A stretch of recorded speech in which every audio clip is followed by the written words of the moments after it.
Muchas gracias, presidenta. Y muchas gracias, señoría, por su pregunta, porque, en efecto, estos son los temas que importan a los 6 millones de catalanes y al conjunto de España, también a los andaluces.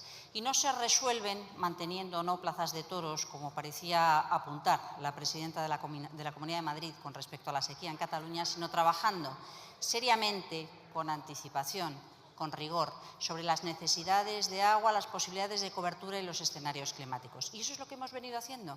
Y estoy segura de que eso es lo que hará el siguiente presidente de la Generalitat de Cataluña tras las elecciones de mayo, que espero sea el señor Illa. Hemos trabajado de forma respetuosa sabiendo que una gran mayoría de las competencias en materia de agua, tanto en la gestión de la demarcación de las cuencas interiores como las competencias de saneamiento y depuración, corresponden a las comunidades autónomas. Lo hemos hecho de forma solidaria y coordinada, ofreciendo la ayuda para invertir en desalación adicional y comprometiendo, por tanto, financieramente fondos del Plan de Recuperación para hacerlo. Ante la emergencia, trabajando con los agricultores en aquello que estaba en manos de la Confederación del Ebro, pero también buscando cómo, ante la emergencia que estamos viviendo en este momento, podemos aportar gracias a aportaciones extraordinarias llevadas en barco, cosa que esperemos no resulte necesario. Ha habido, en efecto, un pequeño incremento gracias a las lluvias de las últimas semanas, pero todavía tenemos que seguir trabajando para garantizar que no ahora, ni el año que viene, ni el verano que viene, sino siempre podamos garantizar con seguridad, podamos asegurar el abastecimiento a la población y la seguridad hídrica de todos. No sé a qué gobierno se refiere usted. Este gobierno está muy vivo, tiene mucha energía, se toma en serio sus responsabilidades y va más allá incluso de las que son sus propias competencias, por convicción de que este país necesita tratar el agua de manera honesta, cierta, teniendo en cuenta cuáles son las previsiones reales y anticipación ante los problemas que estamos viviendo. Y es verdad que hay que trabajar respetando el marco constitucional. Y el marco constitucional lo que nos dice es que ese 17% de agua embalsada es agua embalsada de las cuencas interiores de Cataluña. No le voy a recordar lo que ocurre en las cuencas mediterráneas de Andalucía, en el Tinto de Piedras o en el Barbate en Andalucía. Yo creo que es capital no hacer de esto un tema de confrontación, sino un tema de cooperación y colaboración, y en eso estamos. Así que deje de hacer comentarios grotescos como los de su candidato y, a mi juicio, recomiéndese al buen hacer del señor Salvador Illa, que se resolver mucho más. Muy buenas tardes y muchísimas gracias, presidenta, y muchísimas gracias, señoría, por ofrecerme la oportunidad de hablar de agua. Creo que es algo extraordinariamente importante y que, en efecto, importa a todos los españoles en cualquier circunstancia, y más en estas en las que vivimos un episodio de sequía enormemente prolongado, seguido, como hemos visto esta Semana Santa, por un episodio de lluvias intensas muy por encima de la media de los últimos 25 años. Y, a pesar de todo, estamos por debajo de la media del agua embalsada, del agua acumulada, con arreglo a los datos históricos. Creo que es capital trabajar en agua. Es más, repito una y otra vez, este es un asunto que debería quedar al margen del barro político. Para la gente es muy importante poder disponer de agua, que el agua que sale del grifo sea de la calidad adecuada y que los sectores económicos, el tejido productivo en general, no viva con angustia la falta de agua. Y para eso hace falta ser rigurosos. Hace falta ser rigurosos, contar con la información que nos ofrecen los datos acumulados a lo largo de series históricas sumamente importantes, contar con los servicios, con la ingeniería, con las enormes capacidades de las que disponemos en nuestro territorio, entre otros, de ese Centro de Estudios Hidrográficos al que usted hacía referencia y que sigue siendo una pieza fundamental en las políticas hídricas del Ministerio. Pero antes yo le haría unas cuantas preguntas. ¿Dónde dice en la Agenda 2030 que no se pueda dedicar dinero a infraestructuras de agua? ¿Dónde dice en los planes hidrológicos que no se dediquen recursos a infraestructuras de agua? ¿Sabe usted lo que dice el Objetivo de Desarrollo Sostenible número 6? Garantía de acceso universal y equitativo al agua potable para todos, servicios de saneamiento para todos. Eso no encuentro yo que tenga ningún problema ni que merezca ningún tipo de descalificativo por parte de nadie. Por tanto, es sorprendente ese mantra recurrente con el que ustedes atacan aquellas cuestiones que nos marcamos como objetivos vinculados a la prosperidad de todo el mundo, pero sobre datos reales, sobre información real, no sobre fantasmas construidos, no se sabe muy bien con arreglo a qué premisas. Y quiero decirle que, como decía al principio, para nosotros es un tema absolutamente capital. El agua es un asunto sensible. Hemos de sentirnos orgullosos porque incluso en estos episodios de sequía prolongada, tercer año consecutivo, acumulándose esa presión sobre el terreno, ha habido un nivel de abastecimiento, de capacidad de garantía, de seguridad hídrica extraordinariamente notable en nuestro país. Yo diría que eso es gracias al esfuerzo de todos, gracias a la voluntad de hacer bien las cosas, gracias a la voluntad de utilizar el agua como un elemento para relacionarnos en favor de la prosperidad colectiva y no del enfrentamiento. Pero también es verdad que un análisis riguroso, solvente con respecto a la información de la que disponemos, el grado de conocimiento y capacidad de análisis de la que disponemos, pone de manifiesto que el agua no solamente es capital para los hogares, los ecosistemas, para los sectores productivos, empezando por el sector primario, también el turismo, la energía, la industria.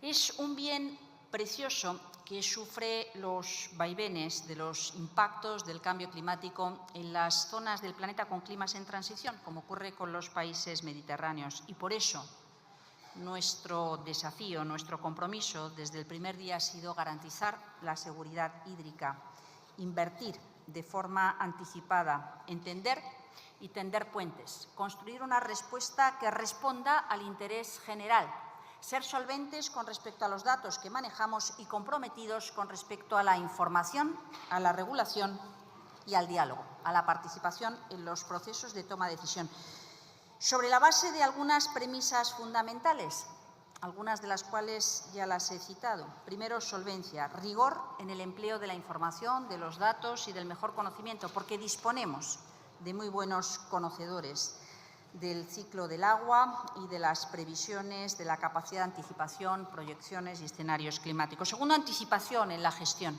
No se puede responder cuando la situación de riesgo con respecto al suministro está delante de nuestras narices si no hemos anticipado una capacidad de respuesta. Es mucho más doloroso, mucho más costoso y probablemente mucho más ineficiente. Y anticipar en la gestión supone tomar en cuenta estos datos, como decía antes. Y en tercer lugar, esa cooperación en la búsqueda de soluciones.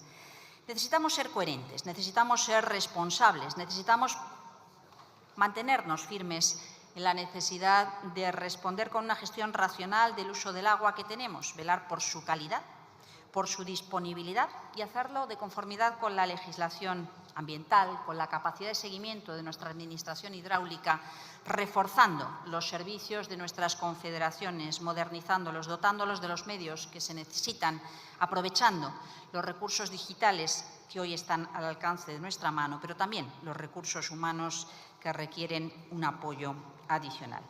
Buscar una gestión anticipatoria, evitando situaciones de inseguridad hídrica que hoy estamos en condiciones de prever. Un esfuerzo por ampliar la disponibilidad del recurso allí donde es posible, de tal manera que dispongamos de agua hoy, pero también para mañana. No esquilmemos los recursos, ni los superficiales ni los subterráneos. Y en España todos los escenarios muestran un incremento de la frecuencia e intensidad de fenómenos extremos, más periodos y más prolongados de sequía, episodios de lluvias torrenciales que nos obligan a planificar, a pensar, no en términos de disponibilidad media, sino de disponibilidad en términos de extremos, cuando hay mucho o cuando hay poco. Y mire, este mes de marzo que ha concluido es el 10º mes seguido más caluroso de la serie temporal a escala mundial, confirmando datos que ponen los pelos de punta desde el punto de vista del desafío que enfrentamos cuando hablamos de cambio climático. Y desde el año 1980, todos los datos sobre agua disponible ponen de manifiesto la serie histórica que se ha reducido alrededor de un 12% y que con arreglo a las proyecciones esta reducción podría alcanzar un 40% para el año 2040, lo que supone una reducción muy significativa que requiere medidas reforzadas para estar preparados en el año 2040, en el año 2070, en el año 2100, sobre todo en las cuencas del sureste, en las cuencas donde esta situación es más complicada. Y hemos vivido unos días que nos han permitido recuperar una parte importante del agua embalsada y, a pesar de todo, como decía, seguimos por debajo de la media en muchas de estas demarcaciones, en particular en las demarcaciones mediterráneas. Existe una regulación, un contexto que nos permite incorporar la sensibilidad, la preocupación, la solvencia de la información en nuestra planificación.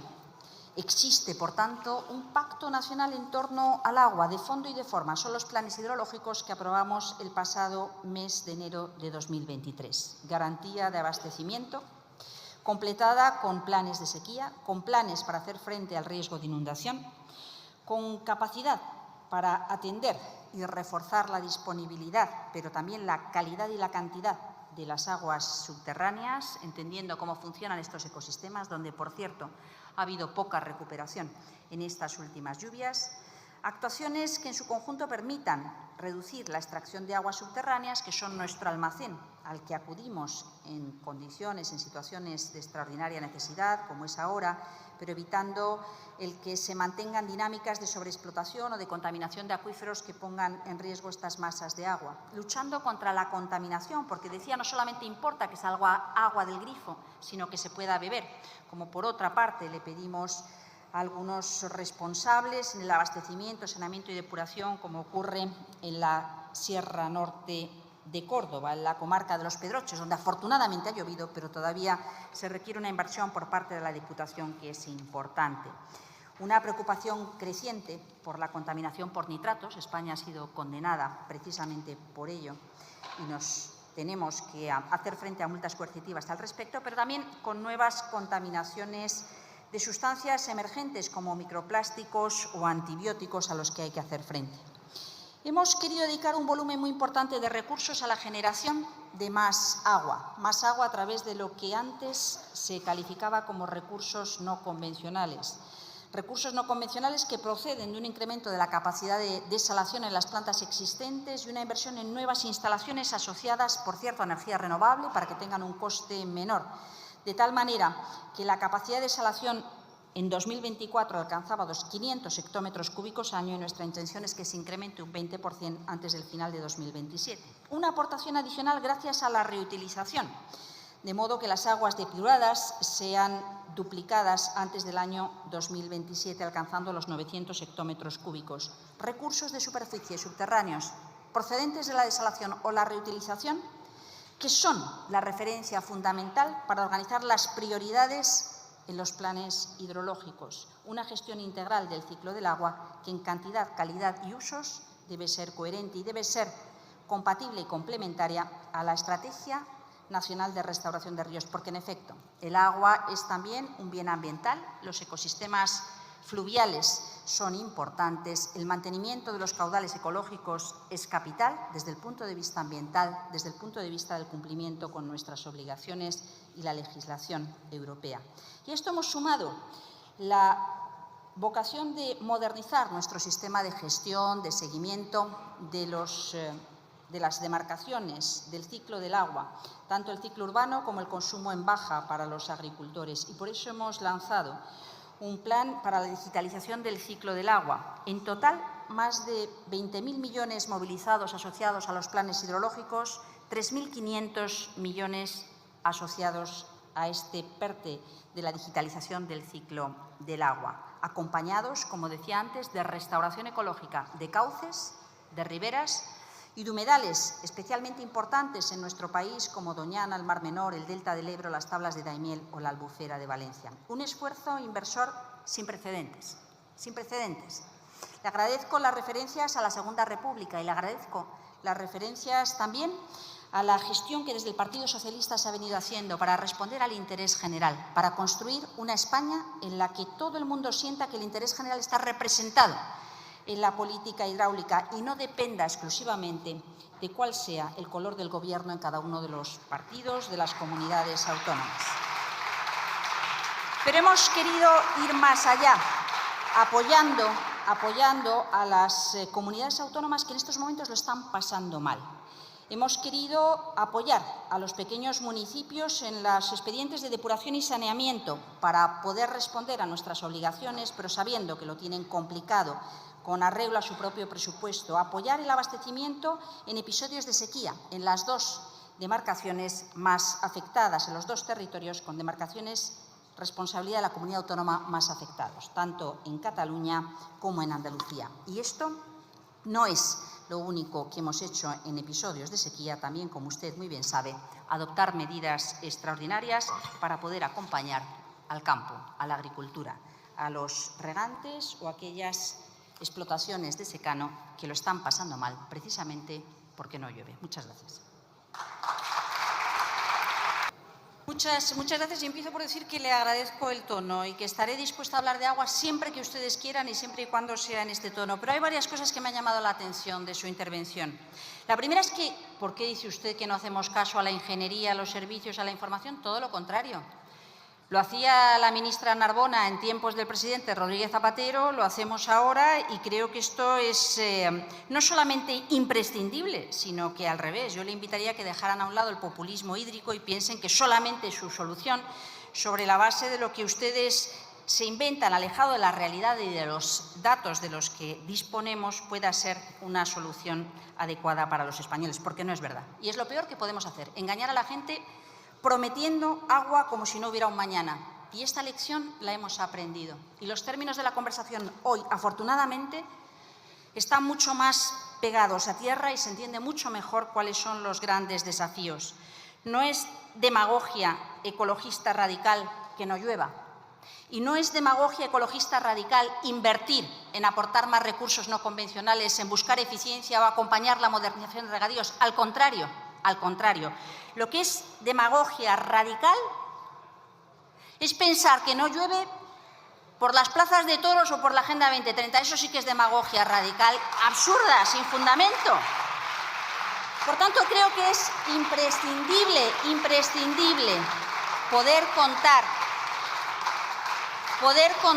con unas reglas de juego que nos permitan hablar el mismo idioma, que es la información de la que se dispone, el mejor conocimiento del que se dispone. Y mire, sí, estoy de acuerdo. Creo que es clave reforzar a las confederaciones hidrográficas. Agradezco profundamente a los funcionarios que trabajan en las confederaciones hidrográficas, a los ingenieros y a los agentes ambientales. Por cierto, están ustedes precisamente en estas semanas viendo las enmiendas a la Ley de Agentes Ambientales. Y quiero decirle que estas personas que han tenido en demasiadas ocasiones dificultades para cumplir su trabajo son fundamentales. Respetar la norma es fundamental. Evitar pozos ilegales es fundamental porque el robo del agua nos perjudica a todos. Y he terminado con agentes ambientales de la Confederación del Guadalquivir en urgencias, vapuleados, o con problemas serios en la Confederación del Segura para poder acometer su responsabilidad, su función. Han tenido que ser escoltados por la Guardia Civil. Así que sí, estoy de acuerdo, hay que reforzar los medios de los que disponen las confederaciones hidrográficas, pero vaya por delante mi infinito agradecimiento a los técnicos, a los funcionarios, a los agentes ambientales que hoy prestan servicios en las confederaciones, porque velan por la legalidad, por la calidad, muchas veces con menos recursos, de la importancia económica del papel que desempeñan, de la importancia ambiental y social del papel que desempeñan. Nuestro compromiso es seguir reforzando los medios de los que disponen. Creo que, en efecto, hemos vivido un episodio del que dio cumplida cuenta el presidente de la Confederación del Guadiana, no solamente a los alcaldes de Ciudad Real, Malagón y Fernán Caballero, que son las tres poblaciones afectadas, también a los regantes, cuando, después de llevar mucho tiempo como consecuencia de la sequía el embalse de Gasset al 20% de su capacidad, el temporal Nelson lo llevó hasta el 85% y, estando en mal estado esa presa, se decidió desaguar hasta llegar al 81% para poder mantenerse en ese 81% con plena seguridad mientras se siguen acometiendo las obras de emergencia para la garantía de seguridad de presas. Y quiero decirle otra cosa que también es importante. Hablando de ese lenguaje un poco venido arriba, cuando se decía que el gasto público no es más que gasto, que los funcionarios no son más que funcionarios y que las políticas ambientales o las políticas hídricas están desnortadas. Precisamente la falta de inversión constante permanente en el mantenimiento de seguridad de presas dificulta esa capacidad de reacción inmediata. Nos obliga a mantener unos servicios públicos de calidad con partidas presupuestarias constantes en gastos corrientes año a año. Así que sí, necesitamos recursos públicos, sí necesitamos un sistema fiscal justo, sí necesitamos seguir invirtiendo en agua. Nos va mucho, mucho en ello. No obstante, esto ha permitido que el embalse del Vicario se establezca en el 82% de su capacidad, estando como estaba en prácticamente vacío técnico. Y esto también nos permite garantizar con estas últimas lluvias unas condiciones de abastecimiento para las 3 ciudades mencionadas, pero también para las comunidades de regantes y las comunidades embalse del Guadiana, como digo, en pleno diálogo, participación y seguridad. Estoy convencida de que la política hídrica es de las mejores cosas en las que podemos trabajar juntos todos, pero es imprescindible hacerlo con rigor, sin demagogias y con voluntad de cooperación sobre la base de la solvencia técnica que, afortunadamente, en este país es mucha. Muchas gracias.